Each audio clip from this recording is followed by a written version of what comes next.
Hello, this is Vicki Gervais with the Greater Gainesville Chamber of Commerce, and I'm delighted to be joined today by Pamela Marshall-Koons, one of our candidates for Alachua County Sheriff. Welcome, Pamela. Thank you, Vicki, for the invitation to be here. All right, and if you'd like to spend a minute or two introducing yourself to those of us who don't know you too well, and then I've got 5 questions for you, and then we'll have a little wrap-up time. Vicki, I am the independent candidate for Alachua County Sheriff.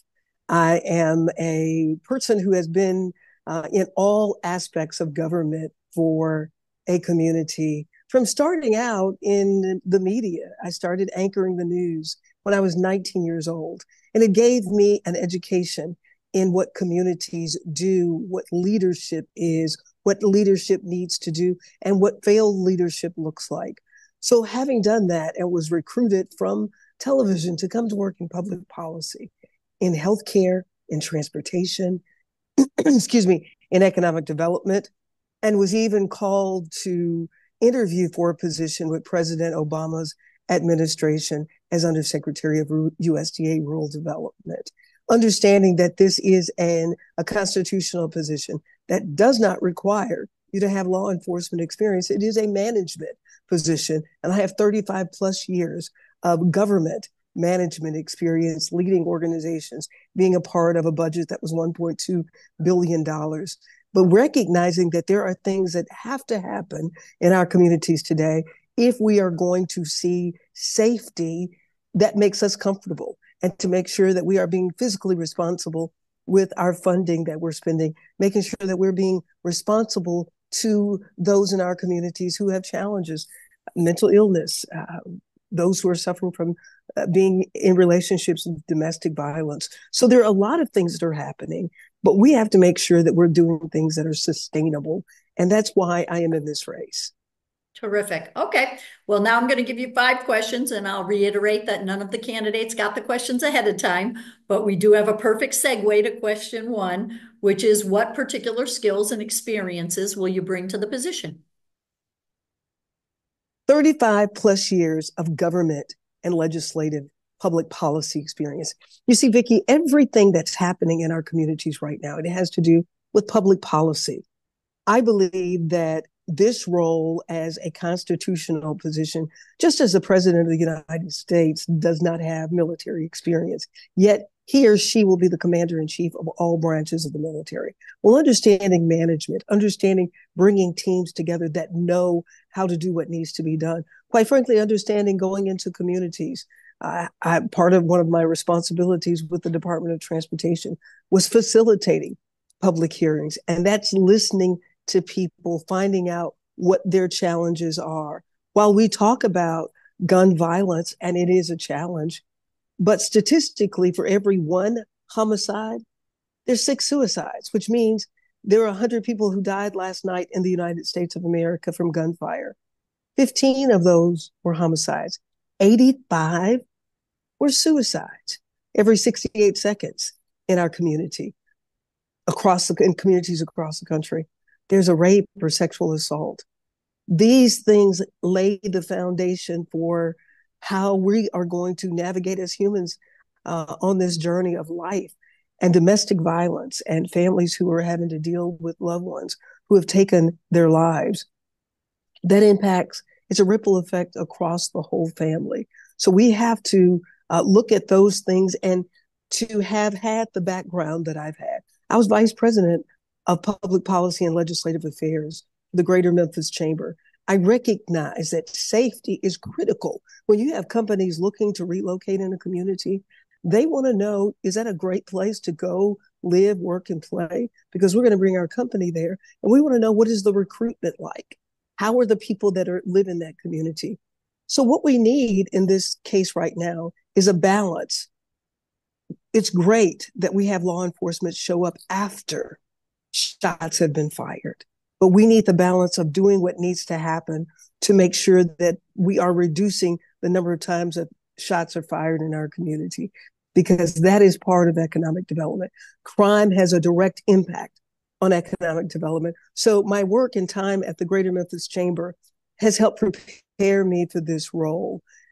being director of public policy and legislative affairs in healthcare with Methodist Healthcare System, working in housing and urban development, being the executive director of a tri-state economic development agency, put me in a space not just in one community, but in 3 states, looking at how do we help facilitate those projects that are best and unique for those communities, which is the same thing in a community. You cannot look at one community and another community that is in Alachua County and govern the same way.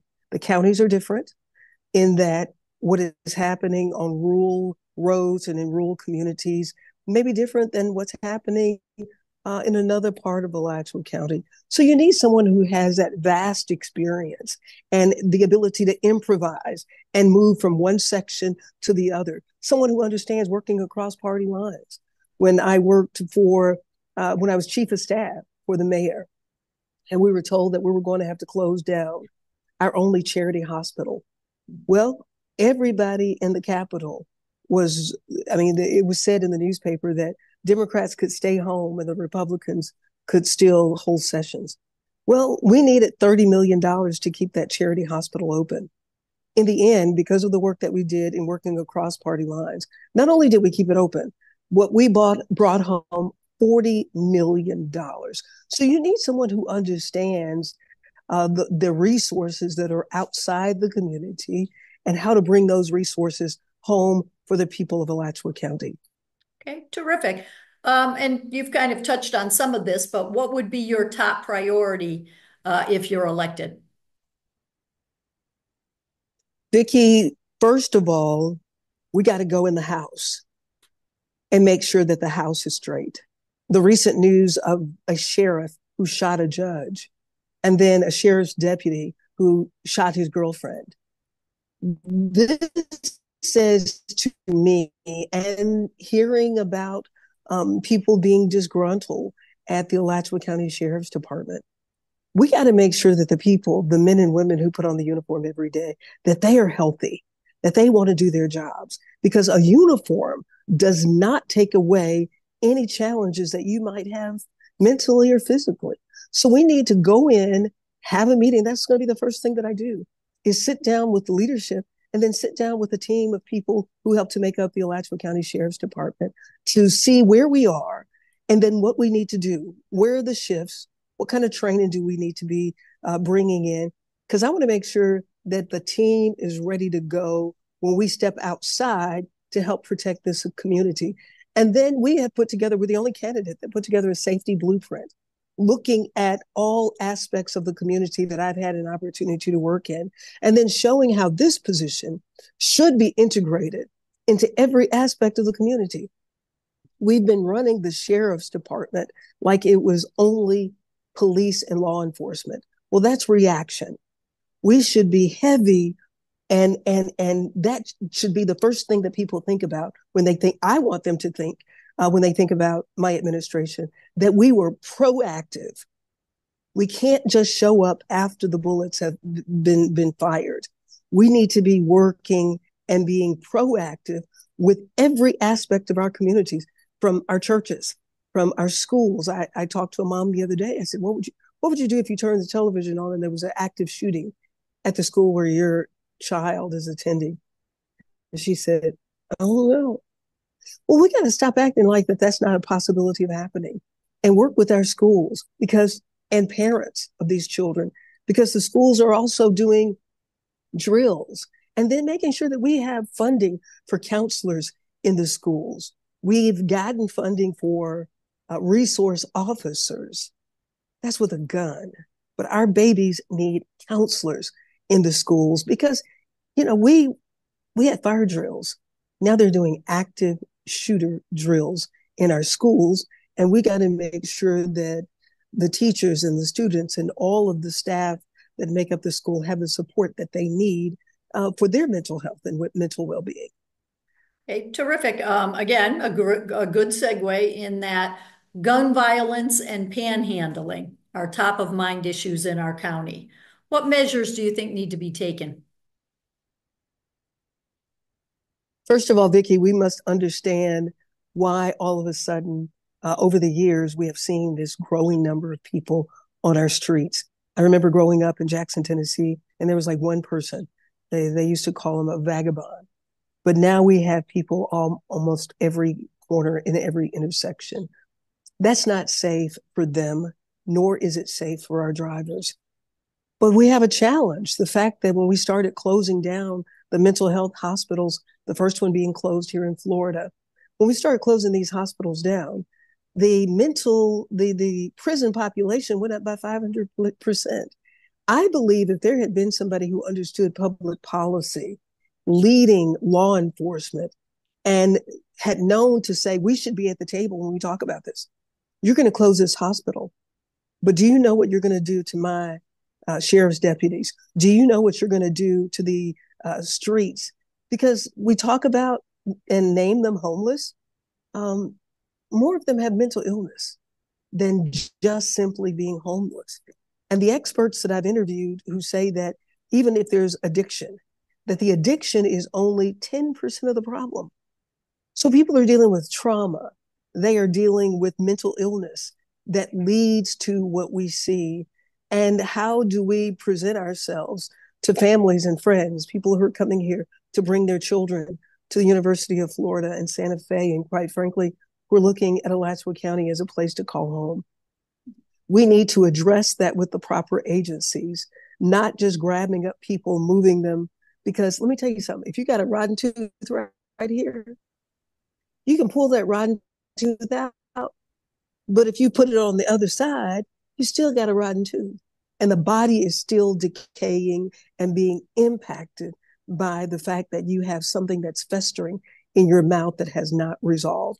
Picking people up and just moving them somewhere else is not the solution. We need someone who understands public policy and that can go to our lawmakers, local, state, and on a federal level to advocate for sustainable solutions to homelessness or those who have mental illness that are on our streets in our community, because it is a safety issue. It's an economic issue. It is a quality of life issue. It bothers me. I'm sure it bothers other people when they drive by too, because you hate to see it. You have compassion, but you're concerned about your safety, even if you stop to try to help. So it's an issue that impacts all of us, and we need it addressed from a public policy perspective, not just moving them a rotten tooth from the front of the mouth to the back of the mouth. Okay, very good. Again, another issue that is certainly going to get a lot of attention in the next month or so. Amendment 3, adult personal use of marijuana, is on our ballot this year. What's your opinion on this? There was a young lady that was working with me, and I said, look, I'm running for sheriff. I need to know, where you are on marijuana use. She said, oh, I smoke. I said, you do? She said, all day, every day. Oh.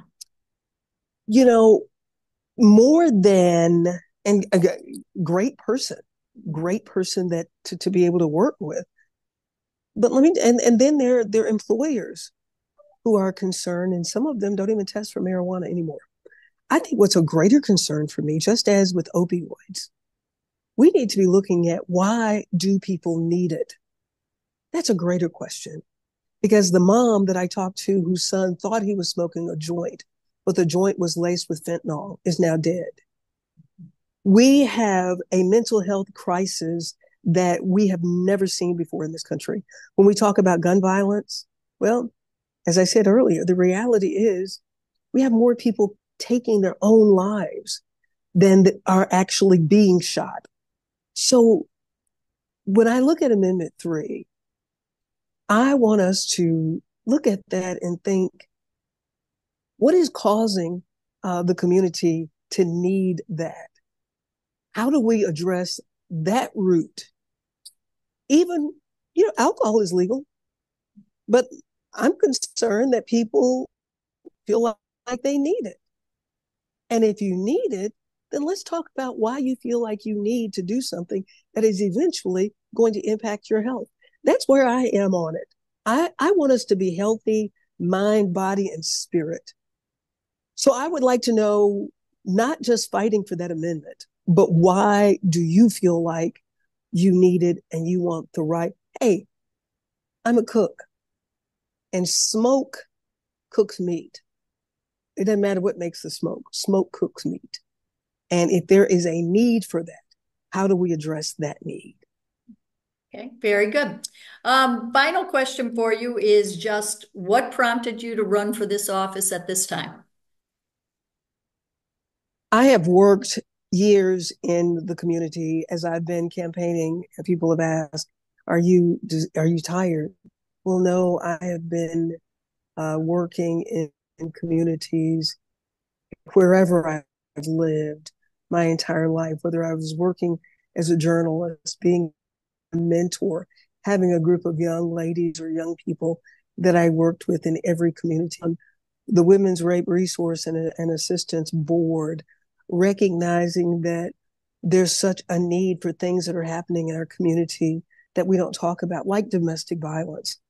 Every day, 4 people are going to report a domestic violence case in Alachua County. And so if we have 4 people that are reporting it, then how many more are not reporting it? And domestic violence is the #1 cause of homelessness with women and children. When we talk about reducing the jail population, 40% of the women in jail have been raped or sexually assaulted because every 68 seconds there's a rape in America, and we're not addressing that. My son is a Navy veteran who came home with military trauma and PTSD. And Brennan having a challenge navigating the system. Quite frankly, he's been arrested, he's been to jail. And one of the times that I was visiting him, and I said, Brennan, maybe I should be sheriff. Maybe that'll help keep you out of here. And this is what did it, Vicki. He looked up at me and he said, Mom, maybe that's why I'm here. Maybe that's what you need to do to help me and help so many other people. It breaks my heart to know that we have so many of our veterans who raise their right hand to protect us, the safety, the freedom of this country, and they come home and they don't get that they need. We have state veterans in the Alachua County Jail, and we actually have a veterans court. To me, that's a public policy failure. And we need somebody advocating on this end for those changes, for those men and women to get the help that they need. When I look at the numbers of families that are hurting as a result of people taking their own lives, yes, homicides are a problem, but we have to stop acting like these other people aren't dying. Because if we have twice as many people dying from suicide as homicide, why are we picking which death we're going to work on? And if we just want to work on the deaths where you have to arrest someone, I had a friend, her aunt wore glasses and she was having severe headaches. And we're trying to figure out why she kept having these headaches. And her brother said, how long have you been wearing those glasses? And she said, 30 years. He said, no, I mean, those glasses you have on. She said, I've been wearing these for 30 years. When I got them, the doctor said I was going to have to wear them forever. Well, where we are now and how we are managing the safety of our communities, we got the same pair of glasses on. We're doing the same thing that we have been doing. And what it has netted us is gun violence is now a public health crisis. Women are being raped, assaulted. Our families are suffering because people have challenges and they're ending their own lives at every age.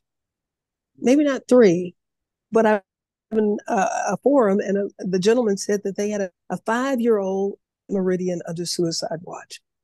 This position should be more involved in being proactive and boasting about how many people you've put in jail or about the need for another jail. Can we work towards shutting the jail down? Because we do our jobs so well that we have gone in the house, because everybody today used to be in somebody's house. So if we're only going to do work once people step outside the door, then we're never going to solve this. Vicki, we can talk about taking back our streets, but until we take back our homes and create safe environments in our homes, we will never take back our streets. That's why I'm a candidate for Alachua County Sheriff. Very good. Okay, we've got a couple more minutes left, and I just want to give you a chance if you've got anything else that we didn't cover, anything I didn't think to ask you, or if you want to just bring us home, now's your time. Thank you for the opportunity to share with your audience, and I hope that they will feel free to go to our website, which is united at pamela4sheriff.org. I'm an author. I wrote a book on forgiveness, um, unforgiveness, and we want our challenges solved. But if you had somebody who understood that we have to bring people to a place of peace and healing through forgiveness, that doesn't involve handcuffs. It's obvious that handcuffs are not working. So we've put together a safety blueprint, the first time a strategic alliance for our families in education and in technology and youth has ever been done in this community. And quite frankly, I don't know that it's been done in the country. And I'm able to do that because of my combined experience. Someone said to me that there's probably not 5 people in the United States with a combined experience that I have. And I'm using all of that to bring to a solution-driven leadership for Alachua County. We want to create a safe, thriving, and inclusive environment for the community by addressing these various aspects of safety and including public health, including what's happening with our colleges. We want to make sure that families understand that between August and November, we're in a time now on college campuses, it's called the red zone. The majority of the rapes and sexual assaults happen between August and November. Just because I don't get on the scale does not mean I haven't gained weight. My organs are still going to be damaged. Just because we don't talk about this, we're not telling families about this, we're leaving these young people, these very impressionable young people who are coming, 65,000 plus who are coming to this community, we're leaving them uncovered. We have to do better at being proactive and not just showing up after the shots were fired. When I worked for the Department of Transportation and a husband came to work, a domestic violence issue, shot 5 people, killing 3 of them, including his wife. We needed law enforcement to do the investigation so we could bring him to justice. But we did not have one meeting to look at how do we handle it when a woman comes to work or a man comes to work and say that they're being threatened. Well, for 2 months, she came telling her boss that her husband said he was going to kill her. Nothing was done. We have to be more proactive. Since that time, there were 13 live trucks that showed up that day from across the country because that was one of the first mass shootings in the United States, and I had to facilitate that work that day. Crisis management that came natural to me that I didn't even know I had the skills to do. But we didn't have any meetings. We didn't have any workshops. We didn't have any grant funding for that. Consequently, we've had more and more and more mass shootings. This has to stop. And the only way that it can stop is by having leadership that understands we must be proactive. We must understand that this role as sheriff has the opportunity to be integrated into every aspect of a community, from the chamber to our schools, to transportation, to healthcare, to our churches, and most of all, with our families inside those doors of the place that we call home. Thank you so much. I want to make sure I tag on to Pamela and remind everyone that it is our time to exercise our right and have our voice heard. And so I encourage everyone to get educated, get ready, and make sure they get out and vote on November 5th. Yes. Thank you again so Yes. much. It was great talking with you today. Vicki, I appreciate the opportunity to be a part of this platform. Thank you so much.